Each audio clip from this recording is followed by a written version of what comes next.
بسم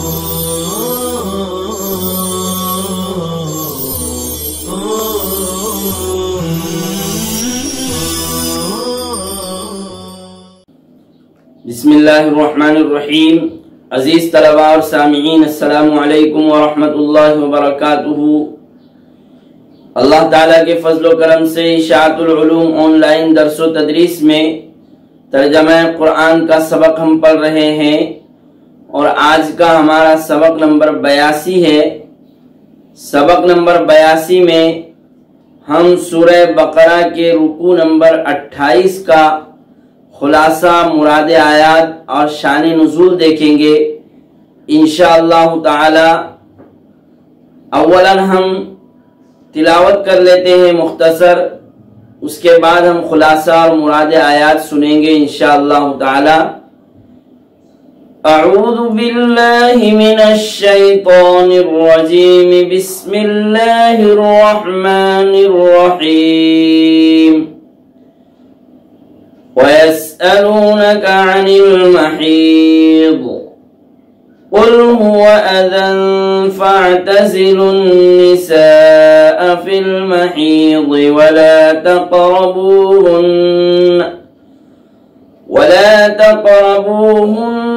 حَتَّى يَطْهُرْنَ فَإِذَا تَطَهَّرْنَ فَأْتُوهُنَّ مِنْ حَيْثُ أَمَرَكُمُ اللَّهُ إِنَّ اللَّهَ يُحِبُّ التَّوَّابِينَ وَيُحِبُّ الْمُتَطَهِّرِينَ۔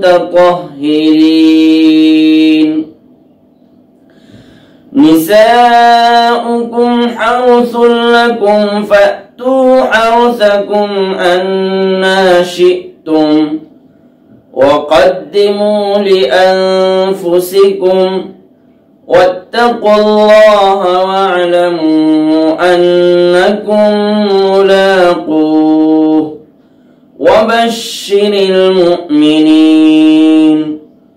صدق اللہ العظیم۔ دیکھتے ہیں ہم خلاصہ، مراد آیات اور شان نزول مختصراً۔ پہلی آیت ہے وَيَسْأَلُونَكَ عَنِ الْمَحِيضِ، اور یہ آپ سے حیض کے متعلق سوال کرتے ہیں۔ اس آیت کریمہ کا ایک شان نزول ہے۔ شان نزول یہ ہے کہ یہود اس قدر حد سے بڑے ہوئے تھے کہ اپنی عورتوں سے حالت حیض میں بالکل علیحدہ رہتے تھے، نہ اپنی عورتوں کے ساتھ کھاتے تھے، پیتے تھے اور نہ بیٹھتے تھے۔ تو اس بات پر ایک صحابی رسول حضرت ثابت بن دحدحہ رضی اللہ تعالی عنہ نے آپ صلی اللہ علیہ وسلم سے سوال کیا، پوچھا حالت حیض میں عورتوں کے ساتھ ہم کیا معاملہ کرے، کیا سلوک کرے؟ تو اس پر یہ آیت کریمہ نازل ہوئی وَيَسْأَلُونَكَ عَنِ الْمَحِيضِ قُلْ هُوَ أَذًى فَاعْتَزِلُوا النِّسَاءَ فِي الْمَحِيضِ وَلَا تَقْرَبُوهُنَّ حَتَّى يَطْهُرْنَ، کہ ان سے قریب نہ جاؤ، یعنی ان سے صحبت نہ کرو یہاں تک کہ وہ پاک ہو جاوے۔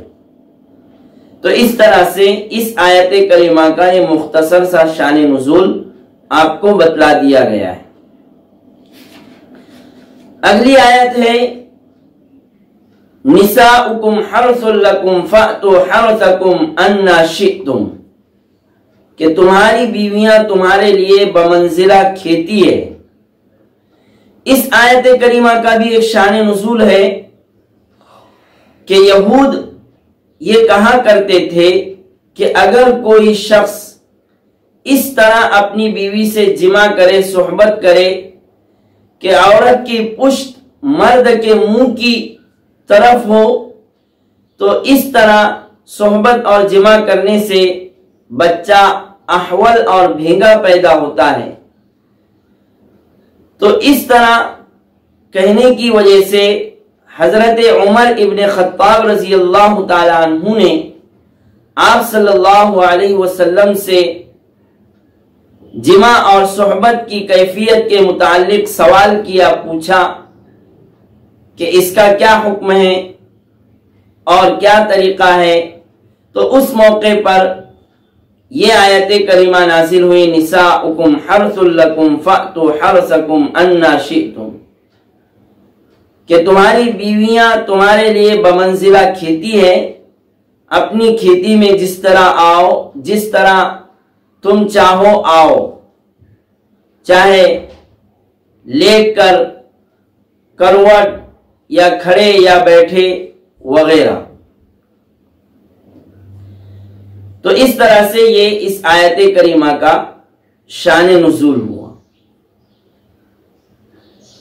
اگلی آیت ہے لِلَّذِينَ يُؤْلُونَ مِن نِّسَائِهِمْ تَرَبُّصُ 4 أَشْهُرٍ،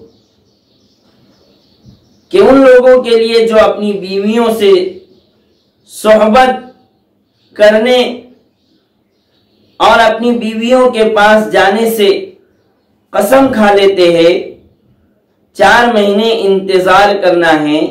اس آیت کریمہ کا خلاصہ اور مراد آیت اس طرح ہے کہ اس آیت کریمہ میں ایلا کے متعلق حکم بیان کیا گیا ہے، جس کی مختصر سی وضاحت اس طرح ہے کہ 4 مہینے یا 4 مہینے کے زائد یا 4 مہینے کے علاوہ بلا قید مدت، 4 ماہ یا 4 ماہ سے زائد یا بلا قید مدت بیوی سے صحبت کرنے اور بیوی کے پاس جانے سے قسم کھا لینا،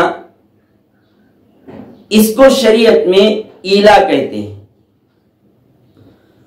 اور ایلا کا حکم یہ ہے کہ اگر شوہر 4 مہینے کے اندر اپنی قسم کو توڑ دے اور بیوی سے صحبت کر لے، بیوی کے پاس چلا جائے، تو پھر اسے قسم کا کفارہ دینا پڑے گا اور اس کا نکاح بدستور باقی رہے گا۔ یہ ایلا کا حکم ہے۔ لیکن اگر قسم کھانے کے بعد 4 مہینے مکمل ہو گئے اور قسم نہیں توڑا، تو اب نکاح ٹوٹ جائے گا اور قطعی طلاق واقع ہو جائے گی، اور اب اسے بیوی بنانے کے لیے از سر نو نکاح کرنا ہوگا 4 مہینے گزر جانے کے بعد۔ تو اس طرح سے یہ ایلا کی مختصر سی وضاحت اور اس کا حکم آپ کے سامنے بیان کر دیا گیا ہے۔ لِلَّذِينَ يُؤْلُونَ مِن نِّسَائِهِمْ تَرَبُّصُ 4 أَشْهُرٍ فَإِنْ فَاءُوا فَإِنَّ اللَّهَ غَفُورٌ رَحِيمٌ۔ اگلی آیت ہے وَالْمُطَلَّقَاتُ يَتَرَبَّصْنَ بِأَنفُسِهِنَّ 3 قُرُوءٍ۔ اس آیت کا شان نزول ہے۔ شان نزول یہ ہے کہ حضرت اسماء بنت یزید رضی اللہ تعالی عنہا فرماتی ہے کہ آپ صلی اللہ علیہ وسلم کے زمانے میں مجھے طلاق ملی، مجھے طلاق واقع ہوئی، اور اس وقت طلاق کے بعد عدت کا حکم نازل نہیں ہوا تھا۔ تو جب مجھے طلاق واقع ہوئی تو اس کے بعد یہ آیت کریمہ نازل ہوئی کہ طلاق کے بعد مطلقہ عورتیں 3 حیض تک انتظار کرے، یعنی 3 حیض گزرنے تک وہ کسی سے نکاح نہیں کر سکتی۔ وَلَا يَحِلُّ لَهُنَّ أَن يَكْتُمْنَ مَا خَلَقَ اللَّهُ فِي أَرْحَامِهِنَّ، کہ اگر رحم میں، بطن میں حمل ہے تو اسے نہ چھپائے عورتیں، بلکہ اسے ظاہر کر دے اور بتلا دے۔ آخر میں اسی آیت کا ایک جز ہے وَلَهُنَّ مِثْلُ الَّذِي عَلَيْهِنَّ بِالْمَعْرُوفِ وَلِلرِّجَالِ عَلَيْهِنَّ دَرَجَةٌ۔ اس آیت میں اس جز میں اللہ تعالیٰ یہ بتلا رہے ہیں کہ یہ سچی بات ہے اور یہ امر حق ہے کہ جس طرح مردوں کے حقوق عورتوں پر ہے، عورتوں کے ذمے ہیں، اسی طرح عورتوں کے بھی مردوں پر حقوق ہیں، مردوں کے ذمے حقوق ہیں۔ یہ الگ بات ہے کہ مردوں کو ایک طرح سے عورتوں پر فضیلت اور فوقیت حاصل ہے، وَلِلرِّجَالِ عَلَيْهِنَّ دَرَجَةٌ وَاللَّهُ عَزِيزٌ حَكِيمٌ۔ تو اس طرح سے اس رکوع کا مختصراً خلاصہ شان نزول مراد آیات آپ کو بتلا دی گئی ہے، اور یہ رکوع مکمل ہوا ہے، مکمل تلاوت مع ترجمہ، لغوی، صرفی، نحوی، تحقیق، خلاصہ اور مراد آیات وغیرہ کے ساتھ۔ اب ہم آئندہ کل اگلا رکوع شروع کریں گے انشاءاللہ تعالی۔ سبحان اللہ و بحمدہ، سبحان اللہ العظیم۔